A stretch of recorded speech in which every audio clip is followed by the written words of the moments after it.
What's going on, Bulls Nation? Welcome into the CHGO Bulls Podcast, presented by DraftKings Sportsbook, America's top-rated sportsbook. Download their app. Be sure to use promo code CHGO when you sign up. I'm Pack. You can follow me on Twitter at Bulls_Pack. Joined by my crew, Big Dave, Bow, BAWL Sports, Bow, in your face. Bow. Will the Goat Gottlieb, Will_Gottlieb on Twitter. Our pal producer, Joey Spathis. He is at Joey Spathis. We are CHGO_Bulls. And he's grown. Grown? This man. Like taller? No, that's an adult. He's an adult. He's an actual adult. He's grown. It's the first time you've heard him say that? Yeah, I say it all the time. Every single show. Every time. He is grown. I say he grown. He's grown. Adult.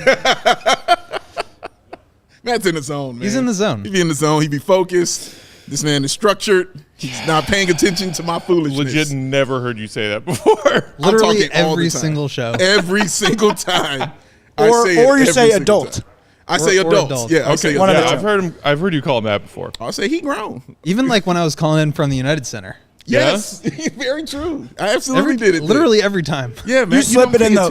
Not Dave. You slip it in. You slip it in. It's like under your breath almost. It's like don't get him off the hook. Okay. Don't let him. I'm Yeah, sitting you're right. next to You're him, right. dog. Hey, you know why? here. You know Pack's why still he on gets the me hook. on the hook? Because I come to his aid and get him off the hook all the time when you rag him about unnecessary bullshit. It's not unnecessary. It's very necessary. That bullshit is always necessary. It's incredibly necessary, dog. Absolutely. I can neither confirm nor deny that. Who treats the first 3 minutes of a podcast like it's bullshit? Bullshit. Bullshit. That's what we do. I got a Bulls You hat want to on. rag him? Then rag his ass. Bulls are who we thought they were. Yes. I have so many NFL things running through my brain because we are one day closer and one day away Yes. from the NFL draft, which, speaking of, Hey, Lawrence. get your tickets to the NFL. CHGO Bears draft watch party going Yes. on. Joe's on Weed Street here in Chicago. Yes. Tomorrow, that's Thursday. And Weed. round 2 of the draft. And 3, Friday night. We're having a party then, too. Get your tickets. Fun times. We're going to there. start our 22-23 Bulls player evaluations today. And we're kicking it off with Zach Lavine. Before we get to that, though, wanted to touch on the NBA playoff action that's happening Sans Bulls from last night. All kinds of crazy stuff. You got Trae Young heroics forcing a game 6 of that series against the Celtics. You got the Nugs closing out the Wolves in a tight one. You got the Suns closing out the Clippers in a tight one. And some sad news that came on the heels of that about Kawhi Leonard. Where do you guys want to start? Start there. Yeah. Kawhi? Yeah, start there. Bro. Yeah. So sadly, after the Clippers lose that game without Paul George, without Kawhi Leonard, credit to the Clippers who put a little scare in the Suns, making a late desperation comeback in the final minutes of that game. That comeback falls short. The Clippers season ends. And then this morning, Shams Charania tweeted that Clippers wing Kawhi Leonard has torn his meniscus. Man, dude. Just brutal. Brutal news. Everything has been it sucks. Everything has pretty much been lower body stuff for him. You know, same with Lonzo situation. Everything is a knee, a quad, an ankle, you know, and he trains hard and fights back and gets back here. And then when you see him play, you're like, everybody's always reminded, like, oh man, this is a top 3, not even top 5. This is a top 3 dude in the NBA when he's at his peak. The man was averaging 34, 6, and 6 in them 2 games. He was unreal, dog. You watched them carry that team to a victory. That's the victory they had.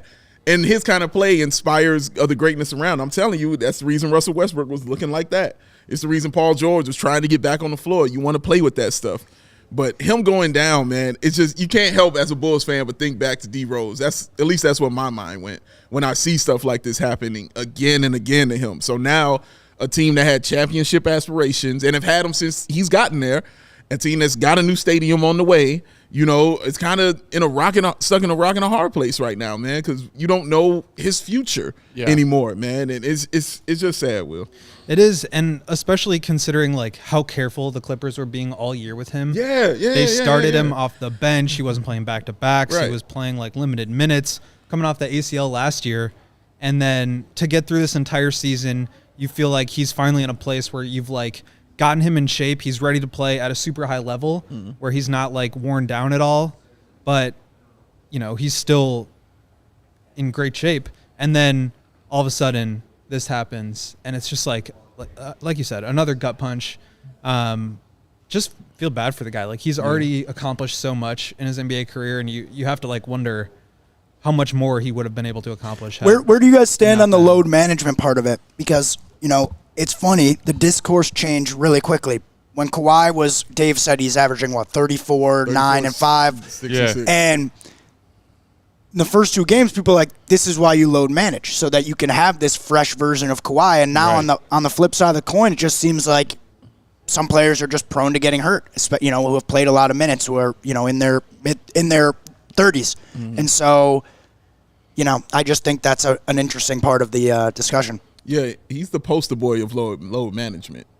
He's the one that everybody kind of looks at when they're talking about this. And I feel like the phrase load management, in my brain, first name it connects to all the time, Kawhi Leonard. Yeah, he's the one. He was, and you watched it work when you saw him in Toronto, and you saw what you got from it. And you're like, oh, it does work. This is a thing. And then you saw it happen more and more around the league because, like any league, if something works, there's going to be parity. So after that happened, then you saw him go to the Clippers, and it was just injury, then injury, then injury, then injury. And you saw him get the load management, especially this year. And remember, I ran down the stats. I can't remember who it was for. But it was for John. I got John Sabine because he had asked me how many games. I was like, he had never played more than 11 straight games this season. Like, he would get to about 10 and take a break. It was like 10, stop, 10, stop, 10, stop. Like, if you just go look at it, it was like that. So, yeah, it just makes you sad because you can say on one hand, yeah, I saw it work because I saw a championship come from it. But on the other hand, the Clippers are like, no, it does not. It does not work. This sucks for us. Well, I think the Clippers did a pretty good job of, insulating themselves against injuries. True. Obviously, at a certain point, you got Paul George and Kawhi both out. It's, hard to come back from that. Do? Right, but, right. They've got incredible depth. They've got veterans up and down the roster. Obviously, you pick up Russ on the buyout market, and, you can say what you want about that, but I think we can all agree, he's been balling out in the playoffs. So you try to insulate yourself against that, but if the injuries happen at the wrong time, there's just nothing you can do. And this is year 4 of those guys playing together, and they've had maybe one healthy playoff run together where they went to the conference finals. Conference finals. Was it the bubble? Or the bubble, I believe, right? Yeah. So just to go all in like that, and you do it 100 times out of 100. When you have an opportunity to get Paul George and Kawhi you do it. Yeah. But, looking at where this team stands now, it's a tough spot when you can't rely on guys based on injury concerns. Yeah. It's similar to Lonzo. You just need to factor that into the calculus of team building and where you go from here. And that's the curious thing, as I see Camille with a super chat saying he thinks the Clippers need to rebuild, maybe start putting a trade package together for Norman Powell if you were AK. He balled too. I think I was listening to the Low Post the other day, and they were talking about if you're a team out there who's trying to add that one missing veteran piece or add a star player to your core that's getting better right now and heading towards competing, are you willing to shell out a King's ransom kind of trade package for either of these Clippers main guys, Paul or Kawhi, when you know that when you need them the most, come playoff time, you might be dealing with something like this?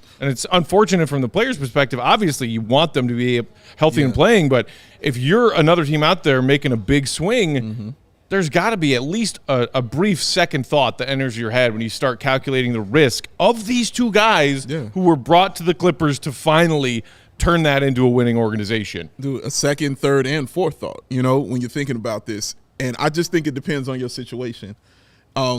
Is it worth the risk? In my head, yeah. It's worth the risk because you're trying to win. But I think it's worth the risk for a team that doesn't really truly need you, to get over. We can still be good in the regular season, and then if you can be ready for the playoffs, great kind of situation. Like the Warriors come into my brain immediately, when I say stuff like that. So he would be a good risk to take for those teams. But if it's a team that's trying to build around him, and keep in mind he's about to be on the other side of 30. He's 31, which feels crazy to me. I feel like he's much older than that. Yeah, given how much time his knees are. You know what I'm saying? His knees and more legs miles on him. are definitely older than that.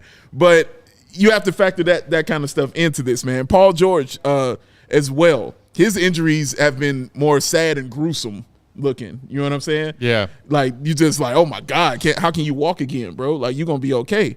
And then he doesn't have the pedigree, though, that Kawhi comes in with. He just has that skill, for sure, because he's an incredible two-way player.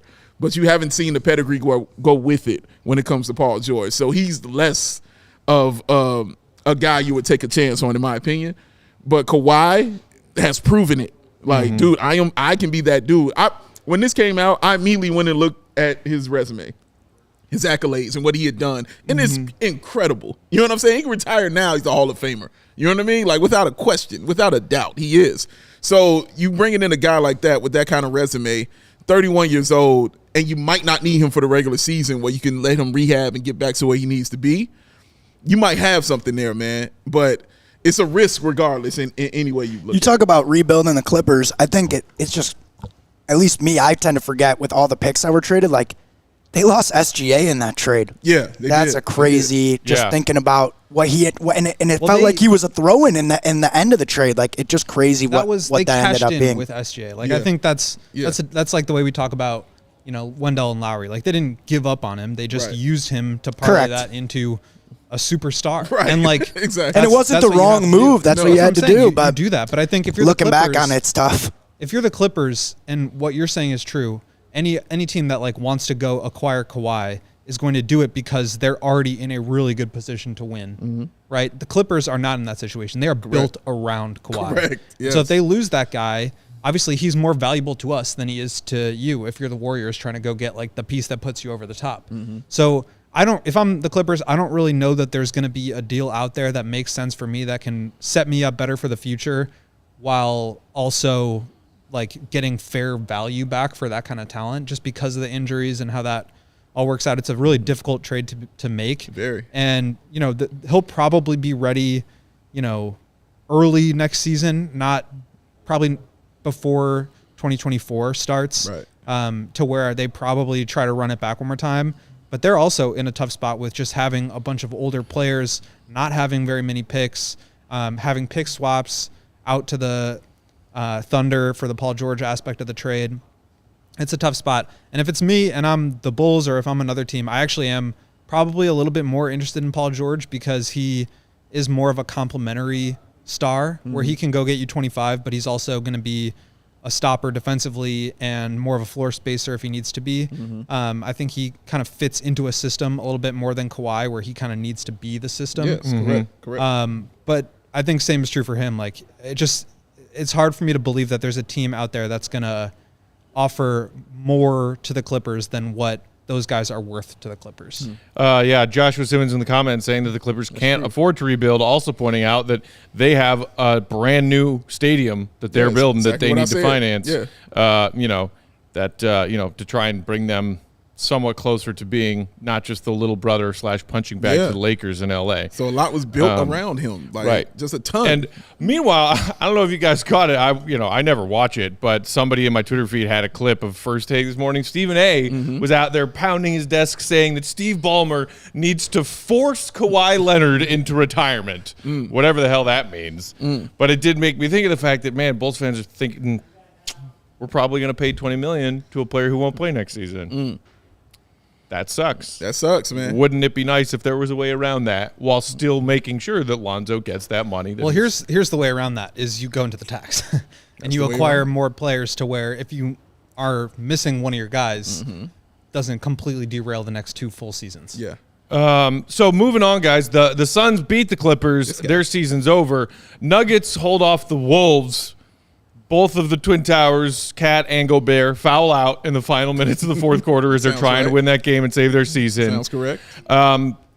We get Nuggets Suns round 2. Any early thoughts, indications? All I know is that I want 7 games of that. I want all 7 of that. I'm sticking with what I've been saying. I'm going to need the Nuggets to make a deep run. They have shout out to our DNVR crew, man. some of whom are here with us in Chicago right now. Oh, shout out. Brandon's here, Allie's here. PHNX. And it's going to be them going against each other. Moving on as well. Oh, wow. So that's going to be fun to watch as well, because they're going to be chirping. So that's going to be fun to watch as well, man. But it's going to be a fun series, because we get to sit back and watch it. But I know a lot is on Phoenix because that's why KD went there. But, Denver's got to make that run, bro. Are either of you guys worried, because everybody's chirping about it on NBA Twitter right now, about the fact that Kevin Durant and Devin Booker are playing high minutes in that first round series that they just wrapped up in 5 games. I think they both played over 40 in the closeout game 5. Yeah. I guess KD's getting up there. He's dealt with some injuries recently, but to me, it's like, it's the playoffs. What you said. What do you like? You know, like, I know we were just talking about load management with Kawhi, but like, if you're healthy, it's the playoffs. Go play. Yeah. That's what the playoffs are for. That's why load management exists. Correct. So that you can play those heavy minutes in the playoffs. And I'll say this: this is also the price you pay for acquiring a superstar midseason. You lose your depth. That's just how it goes. It's almost impossible to build a team that's both top heavy and deep. Yeah. It's one or the other. This might be the least deep team I can remember seeing. They don't even have like ever. a fourth or fifth guy. They were competing in those first round series like with ending the game with like 8 bench points. Right. Like that's It's like like Hedo's depth. Play Cameron Payne. Not only Cameron Payne, they're playing like solid Ish though for them, Wainwright. Like it's Ish just Wainwright. getting ugly. A few years ago, this would work, but he's been solid for them. Oh, bro. it still works. It's still For Bulls fans, I mean, there is Bismack only one Biyombo's like campaign, good for and them. it's the guy who can't play. I agree, Joe. I like Bismack on the Bulls maybe He's if been- he'd he's been him for his solid. next contract. He has been solid for them. It's true, and yes, I would take him as well. But he's been solid for them. They have solid players. I you know think what I mean? I think Denver. But they ain't deep. It's a tough matchup for Denver because I don't know, like just because Jokic is going to be tested, obviously in any series, but just the mid range shooting. Yeah. I don't know what do you think, Will? Like, what's the drop coverage versus being at the level of the screen? Like, how's that playing in this matchup? Well, I think the Suns are kind of built in a similar way to the Bulls in terms of their shot profile and where they're looking to make their money. It's all in the mid-range. And so when you have guys like Booker and Chris Paul and Durant, and really Ayton to a certain extent, those guys are all just so good in that sort of dead space on the floor where teams are kind of giving you a chance to like that's where they want you to try to beat them, which makes them really difficult. And it's why that's such a rare way to win offensively, because you need to have guys that are as good as those 4 guys at it in order for that to work. Yeah. I'm not sure exactly what the the Nuggets game plan will be defensively against those guys, but they do have the size and the athletes to, I think, at least give KD and Booker some trouble. KCP's been amazing. Aaron Gordon's been amazing. And then they have, they're going to make you work on the defensive end too. Yeah. The way that those guys cut, playing off of Jokic, it's going to be really tough. But as far as defenders who can at least like keep a body in front of Jokic, Ayton is one of those guys. It's just going to be like a heavyweight clash. Like they're going to be trading haymakers. Yeah. And I'm really excited to see this because I do think it's going to be like, it's going to be an offensive battle to a certain extent, right? Like who can be the more efficient offense, but obviously like, playing defense and trying to figure out and just attempt to slow some of those guys down in the Suns is going to be a huge part of it. It's going to be big, man. Real quick before we move on, the one game from the East last night, Trae Young, deep 3, saving the Hawks season. Ice cold. The thing that surprised me most is that it looked like the Celtics had their feet on the necks They did. of an undermatched and outmanned Hawks team.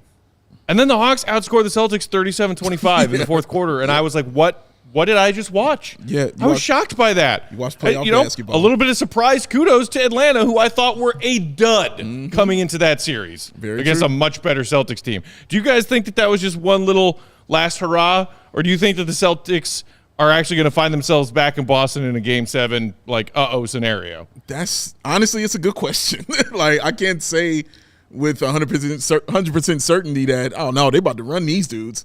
Like, I don't know. They didn't have DeJounte Murray out there. You know what I mean? And Right, the 1-game suspension. Right, Now he'll exactly. be back for Game 6 in Atlanta. Correct. Which, by the way, funniest thing about this, that I think I saw it because you quote tweeted it. Atlanta, whoever I owns their did. stadium, double booked it with a Janet Jackson concert because for they thought Game it was 6. over. But you know what? You never know. You just never I love how they're like, know. we're not making it to Game 6. Which is why you make the playoffs. That's why Please you take go the stage. because you never know. Janet, they're not coming back. Miss Jackson, if you're nasty, get on up out there. We got you. It's good. Nope. It's the playoffs. You don't know, man. I thought it was over too. I think everybody thought it was over, and that's probably the problem. Boston thought it was over, and that's the issue. And Marcus Smart was not doing smart stuff out there in the fourth quarter, man. But go ahead. Will. I think the Celtics have sort of this obviously they lost in the finals last year, but it took this heroic Steph Curry, I'm going to take you there finals. They have this aura of being this unbeatable team with incredible star power, incredible depth, versatility in terms of how you play offensively, versatility in terms of how you play defensively. They can go big with Horford and Rob Williams. They can go small with Grant Williams. They just have a lot of optionality, but this team is not they have shown moments of kind of crumbling. They almost blew it against the Heat last year in the conference finals. I think they were up 2-1 in the finals and had a chance, but really sort of crumbled under the pressure there. They've just had these moments, and I'm not sure where that comes from or how they fix it. If it's an experience thing, if it's just their 3-point heavy offense, if their shots aren't falling, then they got nothing. Yeah. It's interesting, but I would be surprised if they lose in this first round. Just coming back from 3-1 is almost an impossible thing to do. But I think they're showing that those guys are not quite invincible. And I'll say Jason Tatum, he can't have that kind of performance again, man. That dude was hot trash. Did in the finals too. Exactly, but he can't do this in the first round. Finals, okay, you can say that's a learning experience. You ain't been there before, you learn. First round, you can't go 1 of 10 from 3. You can't be 8 of 21. In that game, dog. Absolutely not. And again, looping back to load management, whether it's within one game or within a series, if the Celtics make quick work of the Hawks, then they can sit back for a minute and say, cool. We were joking about it, you, me, say my Bulldog last night as we watched the Hawks win that game. And you're like, you know who the happiest person in the world is right now? Joel Embiid, who's resting a nagging injury and gets extra rest while the Celtics and Hawks keep beating the crap out of each other. They don't play again until, what, Monday? Yeah. So, he's super happy with this situation. Huge. Yeah, could be huge. Colossal. All right. That was last night's NBA playoff action. We got more on that. We got 4 games tonight. 4 hours today. Oh, God. I am a kid in a candy store. Love the NBA playoffs. I've been there. So good. What's your go-to candy at a candy store? Oh, that is an excellent question. Go-to candy in the candy store, a Twix. Ooh. I don't like the generic candies in the candy store. Where you the generic gummy worms, the ones in the clear plastic bins, where you I don't turn it up always and fill a clear plastic bag. Exactly that. Is the best. I don't love those. I'm more of a name brand candy guy. Oh, you fancy. Personally. But I also like the stores where you go in and they have some of the rare. Joey Bougie. Joey brand name. Joey Bougie. Joey brand name over here. I'm particular about my candies. I hear you, Joe. I always used to get sketched out by those just unlabeled in a clear plastic bin with a spinning wheel candies. Because when you were a kid growing up in the 90s and you were going trick-or-treating, every year on the news, the 5 o'clock news, right before you're about to leave your house, there's poison in all the candy. If that thing is neatly wrapped and came from a brand, great. But those clear, unmarked bins at the candy store, I was like, something in there. That's fair. I've done my candy homework. There's some gummy worms that are opaque, and then there's some that you can are translucent. Yes. What would you rather have? Yes to both. Give me all of that, dog. See, when I go in, you want a mixture. I'm out for the ones that are not translucent. See, I want the mixture. I do not like those at all. Opaque shit is freaky. Those are you don't like inferior gummy candies, no doubt about it. No, man. I do it like you have your cup at the soda fountain and you just fill it with that same big guy thing loves I'm doing with the candy, bro. Big guy loves all. A candy suicide. You know what I'm saying? Exactly. That's exactly what I'm doing, man. Turn that wheel. That's wild. Get that big scoop. You put that joint in there, man. It's good stuff. It's all just sugar and corn syrup. It is. Thanks, it Will. is. It all big Will's trying to make it adult. It's all that is an adult answer. Grown. This is a grown man answer right same there. Thing in a different package. See that? Tell me this dude ain't grown. We got to take our first break. I don't like them. We'll come back and dive into our grades for Zach Lavine's 22-23 season. Hit that thumbs up button if you're watching along on YouTube while we share these words from our friends and sponsors. Of course, make sure you're subscribed to that CHGO Sports YouTube channel. Yo, Buckner's hot shoes was that deal. Yes, sir. Ooh. I also saw somebody mention Mambas. Give me Mambas over high chews 10 times out of 10. Yeah, Freaking love okay. Mambas. Cherry Head's okay. Crushing them. Yeah. CHGO is very happy to be supported by our friends at the Goose Island Beer Company, Chicago's beer since 1988. It's a long time. Big Dave's got a little side 312 right here. Right there.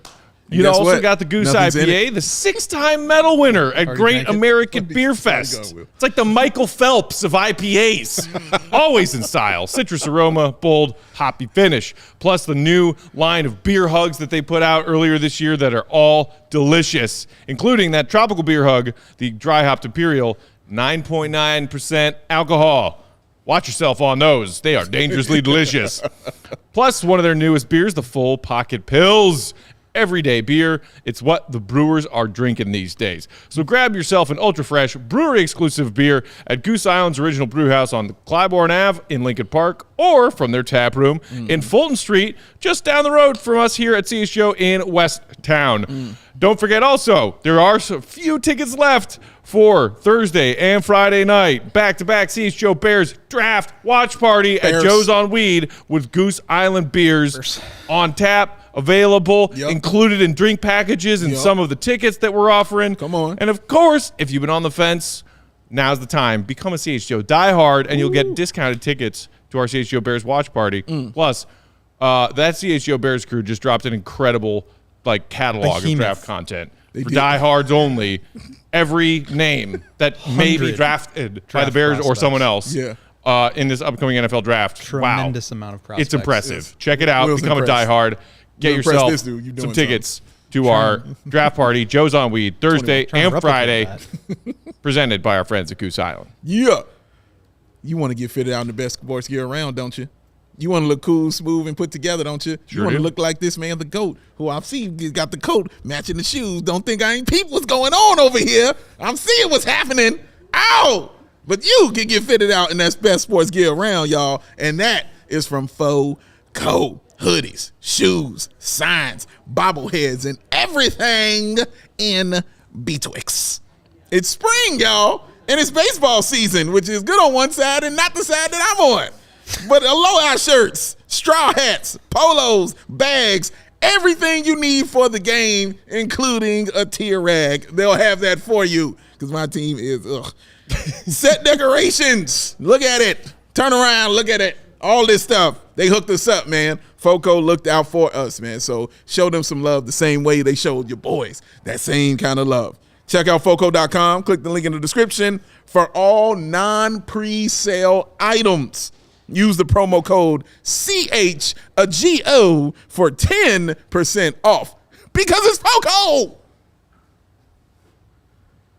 Faux show. Hey. For sure. I just want to see how long I can do it before Lauren say what the hell is going on. Well done, sir. All right, gentlemen. It's that time. We are diving into our player evaluations Splash. for the season that ended.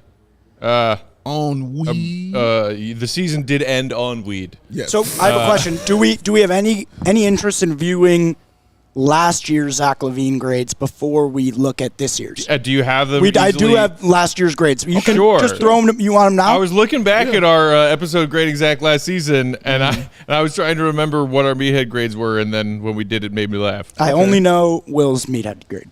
So those were our grades I for can Zach's get- season I last can year. get Dave's B, B plus, B. I know mine. Great offense. I guess Will. Subpar defense.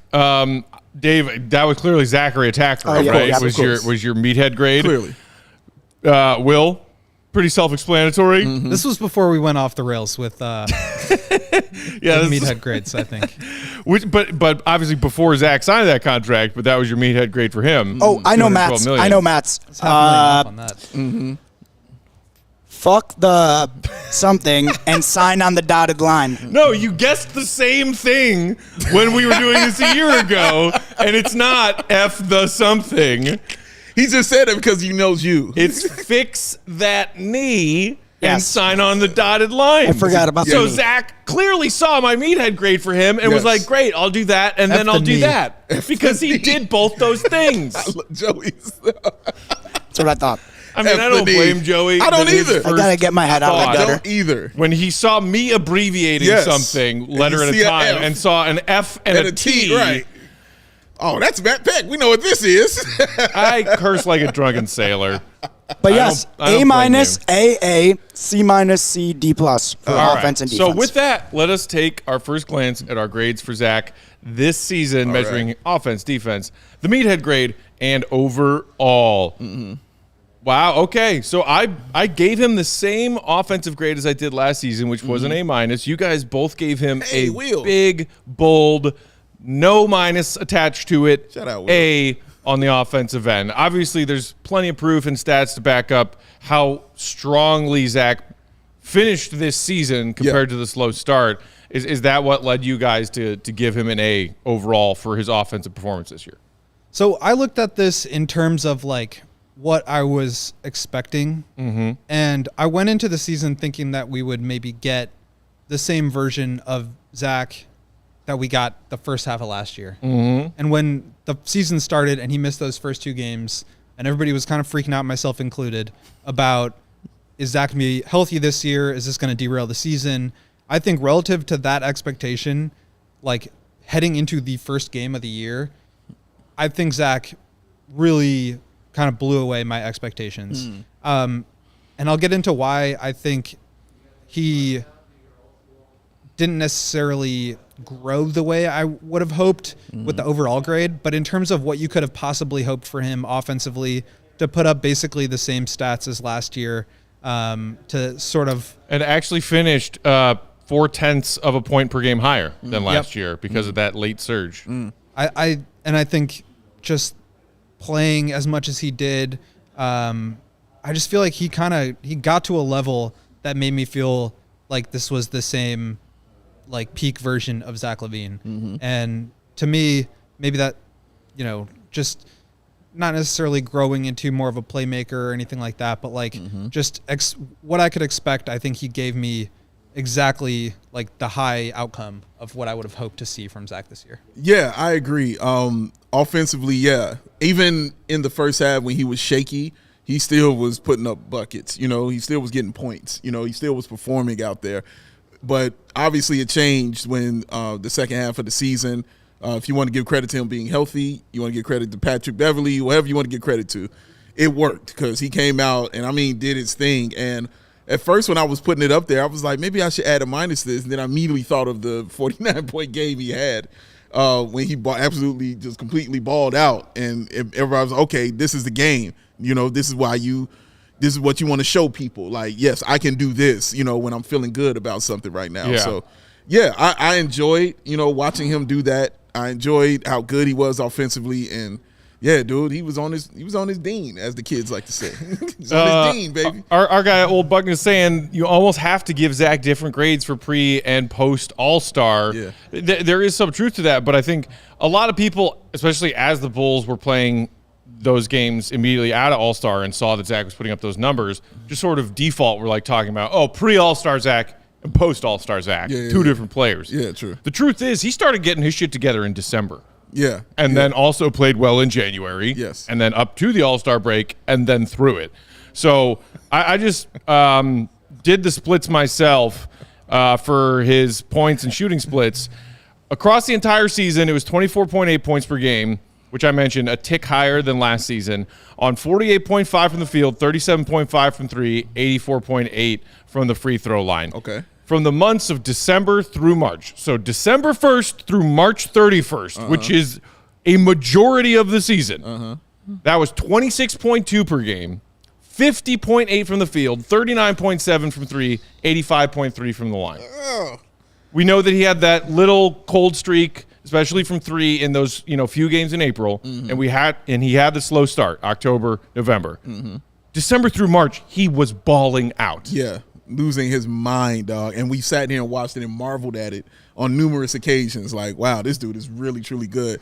Like when we talk about Zach and just how good he was, I immediately flash back to Patrick Beverly on his podcast when his friend was asking him, how good is he? He just like, man, he cold. He just, nah, man, he cold. Like, no, man, he cold, bro. Like, that's all he kept saying for 2 minutes was that. Because it's true. When Zach Lavine's got it going, he is special to watch. Like, it's unstoppable. Still, for me, one of the top 3 quickest first steps in the game. I've been saying that for years now, but I still believe it. When he get that first step he has, he's gone. You can't stop him. It's just about if he can get to the bucket and get those foul calls. And I also think that also picked up and helped as well. As him getting actual foul calls, actually getting to the line. That also helps him as well, man. But yeah, he was something special to watch, especially in that second half of the season, Will. And I think also if you're talking about the second half of the season, you look at maybe the way DeMar was not 100% healthy. For Zach to really like shoulder the primary offensive initiator responsibilities and to do that with the volume and efficiency that he was doing it. I mean, I just think that was like peak offensive Zach Lavine. Yes. I think that's what we got. And it's something I haven't seen. You know what I mean? So that's why I'm so hyped on why he got that A. I do. I really do think it was like first half of last season before he got hurt. Yeah. And then like back 3/4 of this season. Right. And like if you're playing at that level, that was all-star Zach. Yeah. He was doing it again. And I think that's, like I said, I'm not necessarily sure he like evolved his game that much, but just in terms of like what you would expect from Zach for the possible outcomes of his game as it currently is, I think you got like pretty close to 100% of that. You did, man. Special to watch. I guess like there was basically one reason that I still gave him an A- instead of an A. Because you're mad. Well, sure. But his 3-point percentage dropped a little bit from last season. Okay. His 3-point attempts stayed exactly the same. All right. At 7.1 per game. We were talking about, hey, there's a gross lack of 3-point shooting on this team. And his coach said, hey, maybe shoot 10 a game. And Zach still just shot 10 or 7.1. He also had the same free throw attempts per game. We were just talking about getting the line. And again, maybe some of that not completely within Zach's control. It's about whether you get the calls and get that respect from NBA officials or you don't. Correct. We as Bulls fans have certainly known the frustration of Zach drawing contact at the rim and not getting calls. Zach has shown that frustration on the floor, but 3-point percentage dropped a bit. Free throw attempts stayed where they were. 3-point attempts stayed where they were. All those things collectively was enough for me to be like, I would have liked to see you do better in one of those categories. So I gave him an A-. Okay, all right. That's logical and fair, and I won't go against that. It's just I watched him achieve a level in his offensive game that I haven't seen him get to yet. I saw him actually those moves we've always looked like, what are you doing? You know what I mean? That little jump up with the ball he does, and he throws it up in the air or it gets slapped away. That second half, it was like, oh, that's what that does. Oh, that's what he can do with that. Oh, that works. Wow, that's special right there. The step back, I can't remember who that was on, but that step back when he snapped the dude's ankles in two. He stepped back for that three. Jaren Jackson? There it is. Thank you. That was, I mean, come on, man. Player of the year. That's special stuff. You know what I mean? Like you said, defensive player of the year. Like that's special stuff, man. And I hadn't seen the consistent special stuff from Zach until that second half. It was consistently special. I'm like, dang, this is over and over and over and over and over again, with or without free throw shooting. It was over and over and over and over and over again, man. So that's why he got the clean A for me, because I hadn't seen that yet. Also, basically kept his assist to turnover ratio where it was from last season. Shifting to what we saw from Zach on the defensive side of the ball this season, I had him at a C+. You guys each had him at a B-. I believe I had him at a C- last season, so I bumped him up 2/3 of a letter grade, basically. Okay.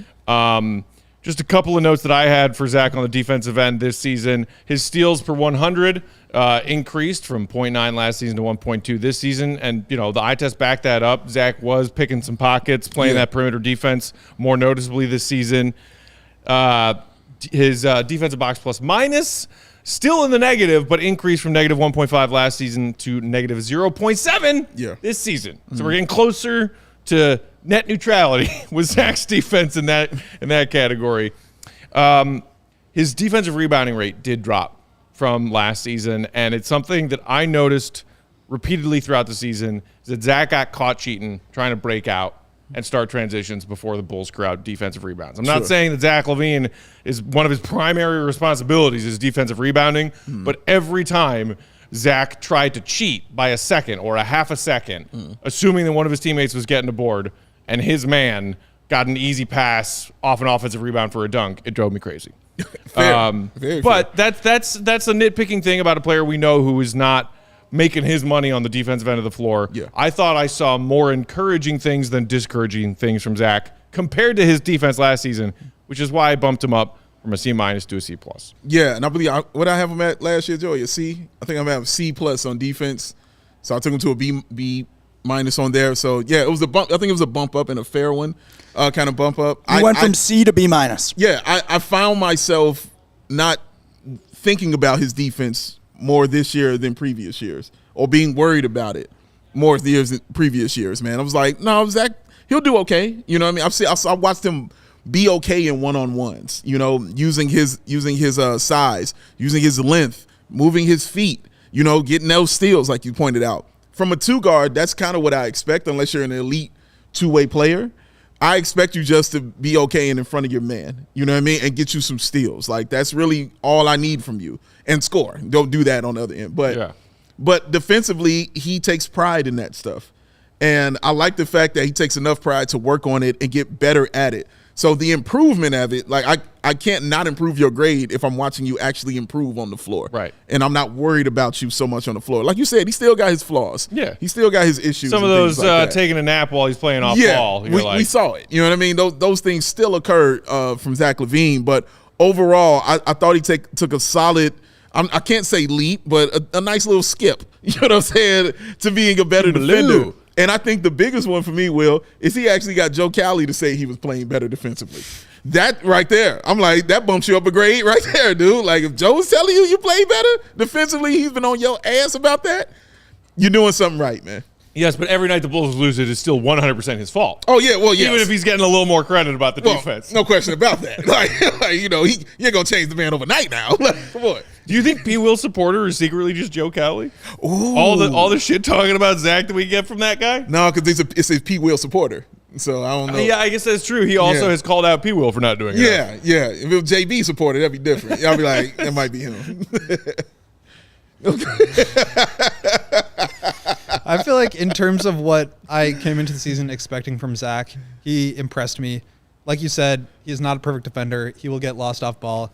And I think the biggest reason why I didn't go higher, and maybe I think even what I give him a B minus was maybe a little bit too high, is because of the Minnesota game. Yeah. And basically being the reason why there was that whole thing that got out into the media.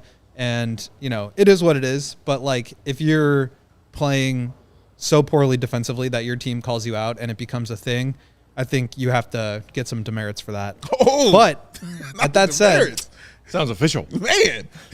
But that said, like I think he really did lock in for most of Great the school of second half. Rockland, by the way. And you know he had that quote about like not too many guys better than me in front of the ball. Like Yeah. I like that mentality.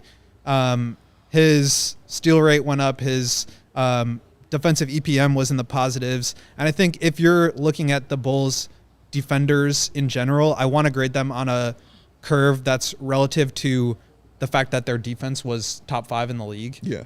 And I think if you build a system and guys execute that to a certain level, especially a guy who played the 3rd most minutes in the NBA, I think you have to give him credit for that. So again, not a perfect defender, certainly off the ball has his warts, but for the most part, he really, I think, stepped up in the second half of the season, last 2/3 of the season, to where I feel like he was playing above what I maybe thought he could do. Yeah, that's fair. Fair enough. All right, let's take our second break. We'll come back and continue on with our meathead grades. Yeah. Those are fun. Yeah. And then take a look at what is facing Zach Lavine and his relationship with the Bulls as we head into the offseason. While we're doing that, hit that thumbs up button. If you were waiting to do so for some inexplicable reason, do it now. It'll take you half a second. And we have more words to share from our friends and sponsors, so you can multitask. Big Dave. You know what? Baby Joey called me yesterday. He did? Yeah, hit He's me up. talking on the phone already? Yeah, I mean, that's how he rolled. He's bro. like 14 days old. Hey, news to me. He's an official child. He's something special. But he hit me up, and, you know, he had 2 things he wanted to say. One, please pick up my Newport shorts for me. And the second thing he said was, Oh, no. they never understood, man. They never got it. They never understood why. Why them glasses? Why? Them premium polarized shades, he want to put them on his face, but he don't want to pay all the money in the world. Why they so expensive? And then he said, but I ain't tripping because I know about Shady Rays. That independent sunglasses company offers that world-class product just as good as any expensive pair you've ever put on your face. Those premium polarized shades at an affordable price. The durable frames, the extremely clear optics for your outdoor, and as Matt Peck proves, every day, your indoor adventures. And of course, the Matt Peck. Oh, look, early trigger. Faked him out. Faked him out. Pump fake. Pump fake. He got me. Oh, the Matt Peck lost and broken replacements. Lost and broken replacements plan. Now you go. There it is. Caught your ass with a DeMar pump fake, Joe. The wily vet. Oh my God. Hat gone. Glasses on it. Oh man. Joey's been working out. That one had steak on it. He's pissed. You got him with the pump fake. Hey, put some steak on it. And one. Rolling on the river. That's what it be. But yes, if they are broken, Beyond Thunder, dude. guess what? No such thing as weaker glasses. And you won't get them from nowhere. But here at Shady Rays, man, you send them back, they broken, they'll replace them. And if you don't like the pair that you have, you get 30 days to send them back to them for free. They got your back, y'all. Don't even worry about it. They got your back because that's the Shady Rays rolls. Baby Joey wouldn't roll no other way.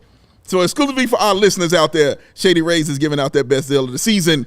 Go to shadyrays.com. Use that code CHGO. Get your wonderful self 50% off of 2+ pairs of those premium polarized shades. Try it for yourself, and then you will be given those 5-star ratings, and you will be joining the 250,000 people who have done the exact same thing. Because it's Shady Rays, where the Rays are oh so damn shady. Oh, so damn shady. Thanks. Came in, I like it sound late and drunk. That's what it sounded like. That was awesome. Newport shorts? Yeah. Stay on your toes, man. You should know how my brain works. I'm liable to say anything, man. Can't let that happen, Joe. As the uncle, I feel like it is within your purview to make sure that that does not happen. I don't even know what that means. Not at this age. Yeah, Joey don't understand Too that. young. He don't get that yet. Can't let him start that young. Look, Joey has to look it up. Like, what is this? What is this? Hey, look, a pair of Newport shorts. What is a Newport short? It's like, oh, man. Yeah, Joe. It's a type of cigarette? Oh, man, yeah, we got to get some black Well, I people know in that. life, Joe. I know that. I know that Newports are You got cigarette. to. What's a short? Don't worry about it, Joe. It's too much. Shorts as opposed to talls. Okay. Well, I'm not a Short as cigarette. opposed to long. I'm not a cigarette smoker. I do so. like those shorts. for though. you. Those are cool. Those are some cool shorts, though. I would wear those. Rock those Damn, on, them do look like you, Go. on a beach day. Yeah, Go could rock that with the Shady Summer Rays goat? on. Yeah, summer goat. Oh, summer goat. That's summer goat all day. Summer goat. Summer goat. Smoking Newports. Okay, now, I don't think that's what Summer Goat does. That's not summer goat. What are we talking about? Oh, ComEd. We got to talk about ComEd, You Joe. damn right. Oh, You wanna chat with me about my ComEd real favorite quick? thing to talk about is ComEd and all of the money that you can save. It's actually unbelievable. It Not truly only is. can you save money, but you can also save energy. So it's a two-part win. It's a win for your pocket, and it's a win for this beautiful thing done. that we call Earth. That's done. right.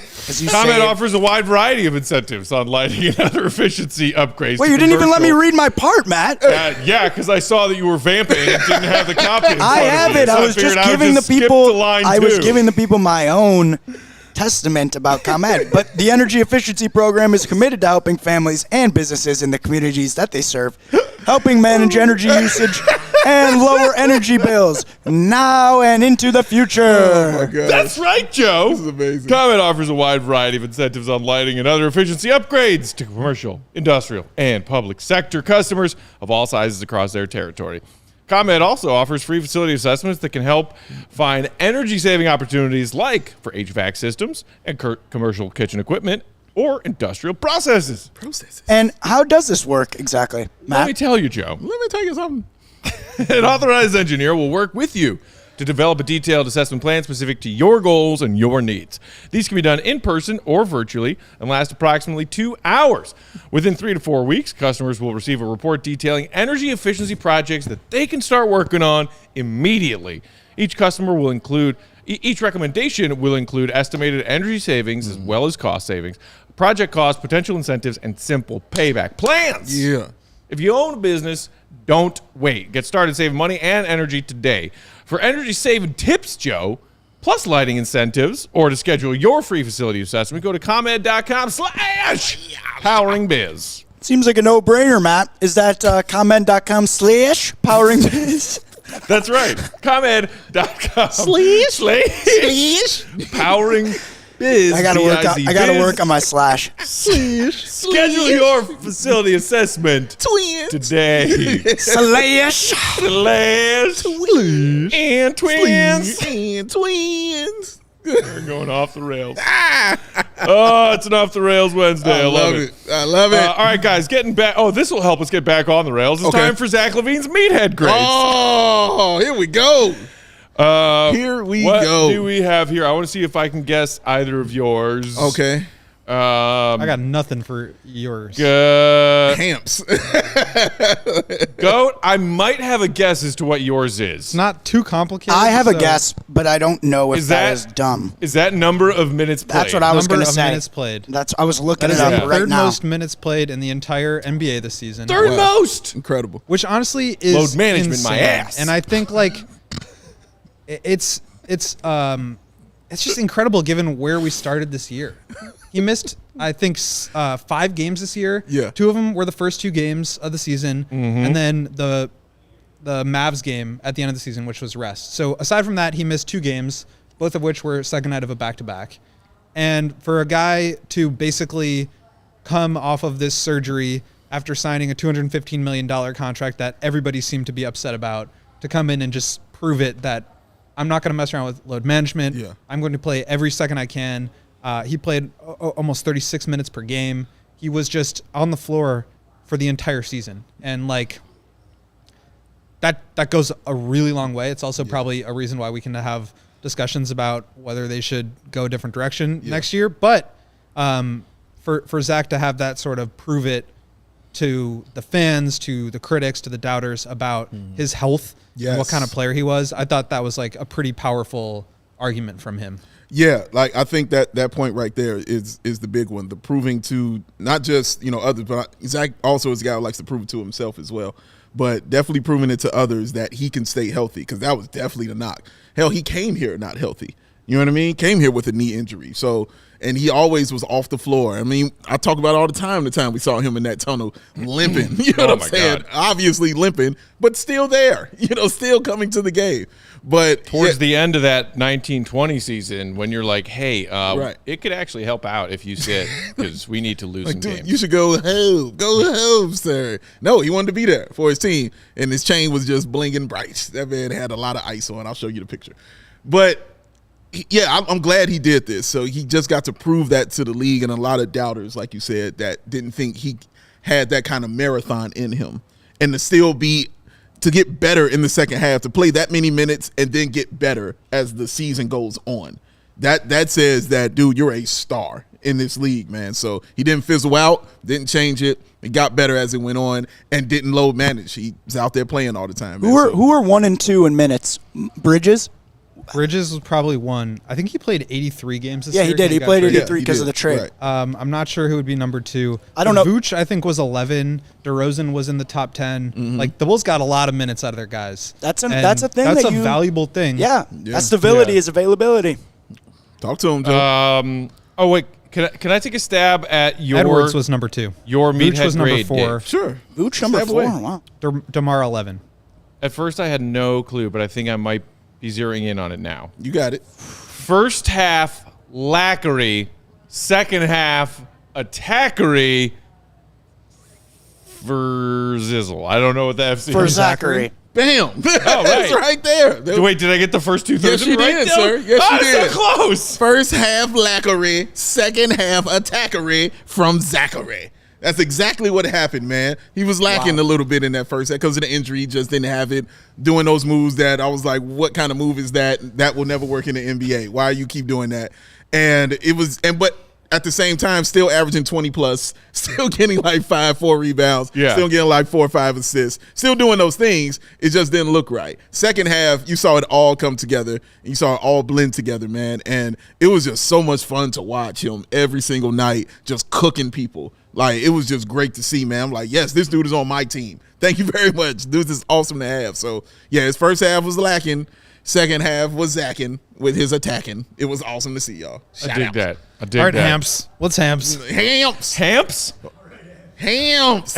Either of you, any of the three of you care to venture a guess? Help. Hell am Matt P. Will supporter. Sucks. I don't know. I got absolutely nothing. Nope. Don't got nothing, Matt. Come on with it. Hamps. He's a max player, stupid. That's my meathead grade for Zach Lavine. Gets paid like a max player, plays like a max player. Yes. Hamps. Hamps. He's a max player. Hamps. Any Bulls fans Hamps? still dragging their feet on admitting Two that hamps and don't understand what a max player is. Why do you have 2 hamps? Slow start? Cool. It was a brief slow start. 77 games of 82. That's a lot. How much have we been talking about load management today? 77 of 82. Third most minutes played of any NBA player in the league this season. Also, with that slow start, still managed to have a higher points per game than he did last season. Yeah. He's a max player. Is he a flawed max player that needs better fitting pieces around him and more help? Yeah. Sure. Duh. But my God, the amount of hate that Zach Lavine gets from this fan base, I will not understand it. Nope. What you must understand before I go cuckoo He's is there. that Zach Lavine is a goddamn max player. And if you don't believe so, I'm going to call you stupid. That's right. Again and again and again. He's a hamps. Hamps pack. Hamps. Ham. Bulls _ Hamps. Hams. He's going hams on you. I love ham. How many times this season when we were working nights doing games did you see me eat a ham sandwich for dinner? A lot of nights. A lot of times, that's what you was eating? I didn't know A good amount. Sometimes you bring the sandwich. Hams. I didn't know that's what he was eating. Sometimes he brings the salad. Occasionally. Both. Yeah, he'll bring both. Sometimes he watches me eat the Portillos. Highlight of the season. Dug my own grave there. Sometimes we ordered pizza. We had a couple good pizza nights throughout the. I already said that. He already said that. He just said that. I got him. Lawrence is trying to remind Pack about mine. Asking over there. Oh, it's like coming in from the top rope. Just need to pop my head up real quick and make sure we made fun of Joey about the Portillos thing. Taco picked on Maya. Joey, right? We picked on Joey? Got Taco Maya a couple times. Shout out Taco Maya. Shout out to Big Dave as well. Hey. All right. So those are our meathead grades. Overalls, B+ from me, B from Dave, A- from GOAT. So an A on offense, a B- on defense, but just a flat B in the overall grade, Dave? Yeah, flat B, and that was mainly because I was honestly because of the team performance. You know what I mean? And I was taking a little bit of that Heat game in there too as well, because he didn't perform well in that game, and we really needed him to perform well in that game. So. It is interesting. Dave has a higher grade on offense and a higher grade on defense, but Peck has the higher overall grade. Says something about maybe the expectations. Hamps. Hams. Hams. Hell, he got 2 hams. If you're listening. Who's got 2 hams? Hamps. Why do you have hams? All right, real quick before we get out of here, we're almost out of time. Looking ahead to Zach's offseason, he's got 4 years remaining on that deal he just signed last summer. $178 million total in those spanning those 4 years. Next season's contract salary $40 million. Coming back, I put 70-30. Yes, no. Do you guys strongly disagree with that, thinking it should be higher or lower? I do think that they will listen to any offers, and consider them if they get calls about Zach this summer, because they sat there at the end of the season and said, "This ain't good enough. We got to change something." Well, I think they want to keep Zach and change other things, but I'm saying it's possible. Well, like I told you, the Zach for Trey stuff is going to begin, and it is already starting. Like, it's on the way, but I think it's 80-20 that he'll be here. I think they believe in him too much, and they put too much into him to just be like, okay, you're out of here. Like you said, they'll explore. They'll look at all the options. If the trade is right, I'm okay with them doing that. But them personally, I think it's 80-20. I would say outside of the unrestricted free agents, and even for most of them, it's just I feel like it's way more likely that they'll be back than not. So I agree with 80-20, maybe even 85 or 90. Not saying I think that should be the case, and not saying that that 10 or 20% won't happen, but I think the odds of him returning, there's more urgency to trade DeMar, or there was more urgency to trade Vooch at the deadline. Yes. You've got Zach under contract for 4 more years after this. And unless you get extreme excess value, there's no real reason to get rid of him unless you get great offer, or you just decide we got to go the other direction as fast as possible. Right, real talk. As far as areas to improve, I mean, to me, the obvious one is ball handling. If Zach can be getting a little bit better, tighter ball handling. We saw Kobe make strides in that element of his game this season. True indeed. Please, Zach. And to give him some credit, we also saw him make some incredible passes this season that were not previously in his repertoire. That whip pass. Some cross-court whip passes, some great no-look, slinging the ball from one side of the court to the other. Facts. Like, Zach added that to his game this season, and credit to him for that. Right. But that loose handle still just drives you a little crazy sometimes. Skoosh. Is there anything else you guys want him to focus on this offseason? Because we know he'll be working on his game. Yeah, and again, this isn't anything that he can do, but getting to the line more. I mean, he's doing his best going inside. I don't know what else he needs to do. Like, he's got the pedigree now. You know what he's doing. He's got the 2-time All-Star. I thought that the All-Stars would equate to him getting more calls. Just hasn't seemed to happen consistently. So hopefully he can talk, you know what I'm saying, to someone who gets a lot of fouls or knows how to draw fouls, or maybe, hey, DeMar DeRozan, you're on my team. Like, yeah, I can speak to you. So Jimmy I don't Butler. know. Took 8 free throws the other night. Yeah, he can speak to anybody. But yeah, I want him to get that. Once he gets that will add another at least 1 to 2 years to his career if he can get to the line more. Yeah, I think those are the primary ones. I will say, like, the passes that you guys are talking about, they're good passes, but I don't think he's like generating open shots for people. I think he's just like making the right reads, and that is a step up for him. Okay. But if he's going to be the one with the ball in his hands, if he's going to be the one that is driving, that is taking 7 threes a game when he should be taking 11 or 12, Facts. he needs to be able to create, I think, more offense for the guys around him. And so that's, again, the area where I'm going to look to see if he can improve next year. I think he did get better at it, but if you are going to be the primary source of offense, if you're the max player, like, you got to keep growing. And I think that's probably the biggest area. Go grow. We got a few people in the comments. Our guy Beat Daddy Fish and Old Buck is talking about how they want Zach to get better at just being composed this offseason. Okay. I don't know if that's something you can work on. Daddy Fish suggested meditation. Old Buck is saying clutch composure could be better. Yeah, I wonder how you do breathing exercises. Like, how do you get yourself to? Because sometimes we see that frenetic energy with Zach in those late game scenarios. True. Maybe hanging out with his kid will mellow him out a little bit more. Maybe. Maybe. Shout out to the newborn. Shout out to you and baby Joey. Who Shout was out. hanging out with Zach at his end of season press conference. This is true, man. What an adorable child. All right, that's it for today. Thanks, y'all, for watching. Hit that thumbs up button if you haven't yet. We'll continue rolling along with these player evaluations throughout the offseason, end of April, heading into May.